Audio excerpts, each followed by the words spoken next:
Hello everyone. Let's continue with the revision series from economics lessons. Let's start with the sectors of Indian economy lesson. That is chapter number 2. In this lesson, we'll try to understand various topics like what is an economic activity, what constitutes a sector, and how has different sectors or how have different sectors performed in the last a few decades after India's independence. Let's understand a few more things, and we'll also understand various different sectors. So let's start with the definition first. What is an economic activity? Any activity that is undertaken for the purpose of earning money in the form of a salary or a wage or profit, it's called an economic activity. Now, we have multiple economic activities, and all of these economic activities can be grouped into different categories like primary sector, secondary sector, and tertiary sector. So, this lesson talks of these particular sectors majorly. Now, what is a primary sector activity? Any activity that involves extraction of resources from the nature, like, for example, um, mining, like for example, carrying out agriculture. Agriculture is nothing but extraction of grains, extraction of fruits, vegetables from plants, which is also extraction of resources from the nature, to say that in specific. Now, these are all the activities which come into the category of primary sector activities. We can also include fishing. We can also include honey collection. These are all the activities under primary sector. Now, let's move on to the next sector, which is the secondary sector activity or activities. Any activity that is involving manufacturing a new product by collecting raw materials from nature, we call that as a secondary sector activity. Now, generally, these sector activities include metallurgy, manufacturing of vehicles, laptops, televisions, tires, bulbs, for example. All these come into the category of secondary sector activities. It's generally where new goods are actually created. It's also called as manufacturing sector, and the primary sector is also called as agriculture sector. Now, moving on with the third sector or tertiary sector activities. Any activity that provides services to people or services to the first two sectors, primary and secondary sector activity, that is called tertiary sector activity. We generally do not see any extraction of resources from the nature in this sector, or manufacturing a new product. Generally, services are provided to people and other sectors, like, for example, a banker providing service to his customer, a teacher, a lawyer. All these are service sector activities, or all these people are involved in service sector activities. It's also called as service sector for the same reason. Now, why are we grouping all of these sectors into various categories, or why are we putting all these economic activities into various sectors and grouping them? It is for that reason, to understand which economic activity is generating what sort of an income, or which sort of an economic activity is attracting more number of youths, to understand various certain reasons like this, and then to understand all of these activities when they have completed their work, and when the value addition is happening at the end, how much of a value have all these sectors combined together generated, to understand that. So now let's understand one thing. Like I said, the main purpose of categorizing different economic activities is also to understand the gross domestic product of a country. What is gross domestic product? It's the value of all the goods and services produced within a year within the boundaries of a country. That's gross domestic product. And now, um, these are the economic terms that I've put on the screen. You can pause the screen and just have a glance at all these uh, various economic terms. Now, the question is, like I said, what is GDP? GDP is the value of all the goods, all the final goods and services produced within a year within the boundaries of a country. What are final goods? And the other thing is, what are intermediary goods? Intermediary goods are those goods which are used in the production of an act of another good. Like for example, wheat becomes intermediary good for making of bread. Wheat itself can also become a final good if wheat is directly sold to the customer by the farmer or a shopkeeper. If no further value addition is done to a particular project, a particular product, that product becomes the final product. Like for example, sugar becomes the final product if it is sold to customer. If the same sugar is sold to a baker, it becomes intermediary good. I hope you understood. Now, why are intermediary goods not added into the calculation of GDP is it creates an inflated value of GDP because it is calculated multiple times. Once when they're sold to let's say uh, the baker, for example, wheat and sugar, they're sold to a baker, they're already added there. And then again, when the calculation of bread's value is taken, again it's calculated in, which is included into that. So what happens here is it gives a higher number than the actual number. So that's the reason intermediate goods are not generally taken into calculation. So I hope you understood this concept. Now, let's understand the historical changes that have taken place into these three sectors: primary, secondary, and tertiary sectors.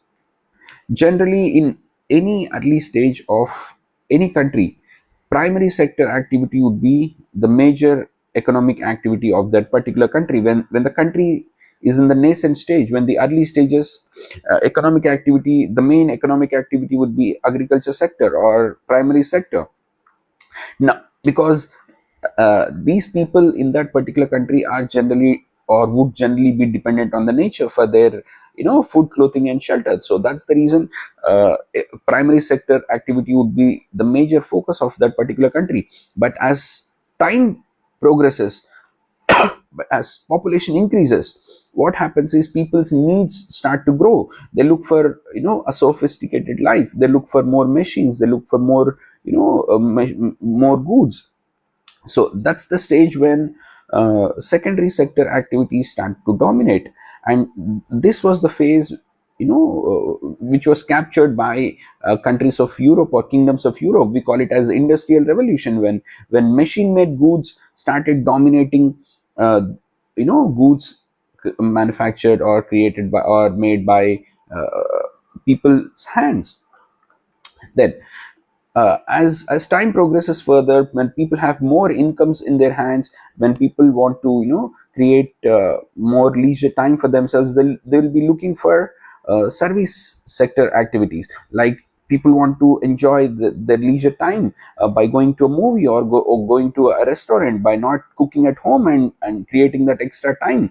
So all these would create what? All these would create more revenue and more value to the tertiary sector activities or service sector activities. So with time, with more money with people, when primary sector activities start to, and secondary sector activities start to reach a zenith or a highest point, when people have more money, they'll be looking for um, tertiary sector activities, or they'll be getting into service sector activities. So these are the historical changes of three different sectors. Now let's look at sector-wise performance of all these three sectors. The bar graphs are put on your screen. You can understand what are the historical changes from 1973 to 2013 in a period of let's say 40 years or 50 years. So how have all these sectors performed in terms of GDP, in terms of share in GDP, and in terms of share in employment? So if you look at those three graphs, we can understand one thing, that is tertiary sector activities have contributed around 35 lakh crore rupees of GDP in this last 40 years, and tertiary sector has contributed more than 65 percent. And if you look at employment share, you'd be surprised. It only generated 31% of all the jobs. So 31% of jobs have created 65% of GDP. So which means either the other two sectors are not performing, or this particular sector is performing extraordinarily well. Now, so if at all we are taking that as the tertiary sector is performing too good, why is tertiary sector performing extraordinarily? So one reason is governments start to spend more and more money into services like education, like schools, hospitals, and roads, and various other things which are essential for people's survival. So what happens is, obviously all these come into service sector. So service sector starts to expand.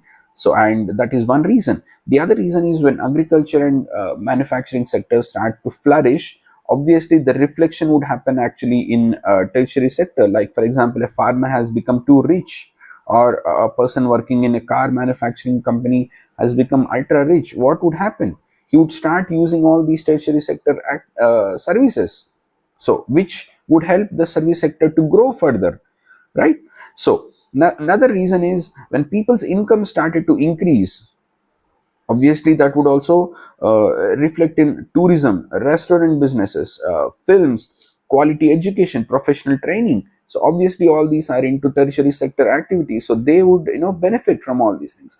The other thing is, in India after 1991, IT sector has boomed like anything, which is a part of service sector activity. So these are the reasons why tertiary sector activity or tertiary sector has grown so much. Now,